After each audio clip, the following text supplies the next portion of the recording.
ಮಕ್ಕಳಿಗೆ ಕತೆ ಹೇಳುತ್ತಾ ಕಲಿಸಿ.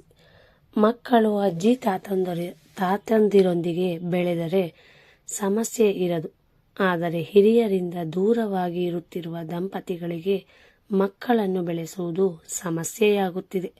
ಅದಕ್ಕಾಗಿ ಈ ನಿಯಮ: ಮಕ್ಕಳು ಚಾಕೊಲೇಟು, ಬಿಸ್ಕೆಟ್ನಂತಹವು ಹೆಚ್ಚಾಗಿ ಇಷ್ಟಪಡುತ್ತಾರೆ. ಆದರೆ ಪೋಷಕ ಆಹಾರ ತಿನ್ನುವಂತೆ ಮಾಡಿ, ಆಗಲೇ ಶಾರೀರಿಕವಾಗಿ ಮಾನಸಿಕವಾಗಿ ಆರೋಗ್ಯವಾಗಿರುತ್ತಾರೆ. ಇತರ ಮಕ್ಕಳೊಂದಿಗೆ ವಾದ ಮಾಡುತ್ತಿದ್ದರೆ ಸ್ವಲ್ಪ ಸಮಯ ಗಮನಿಸಬೇಡಿ. ಬಹಳ ಸಲ ದೊಡ್ಡವರ ಮಧ್ಯಪ್ರವೇಶವಿಲ್ಲದೆ ಸರಿ ಹೋಗುತ್ತದೆ. ಆ ವಾದ ಸಂಘರ್ಷಕ್ಕೆ ಎಡೆ ಮಾಡುತ್ತಿದ್ದರೆ ಮಾತನಾಡಿ ಇಬ್ಬರಿಗೂ ತಿಳಿ ಹೇಳಿ. ಸಮಸ್ಯೆ ಪರಿಶೀಲಿಸಿ ಪರಿಷ್ಕರಿಸಿ.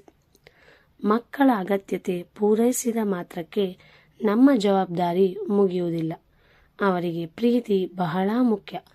ಆತ್ಮೀಯತೆಯಿಂದ ಮಾತನಾಡಿ. ಮಾತುಗಳು ಮಂತ್ರಗಳಂತೆ ಕೆಲಸ ಮಾಡುತ್ತವೆ ಎಂದರೆ ಅತಿಶಯೋಕ್ತಿಯಲ್ಲ. ಅವಕಾಶ ಸಿಕ್ಕಾಗಲೆಲ್ಲ ಒಳ್ಳೆಯ ವಿಷಯಗಳನ್ನು ಹೇಳಿ.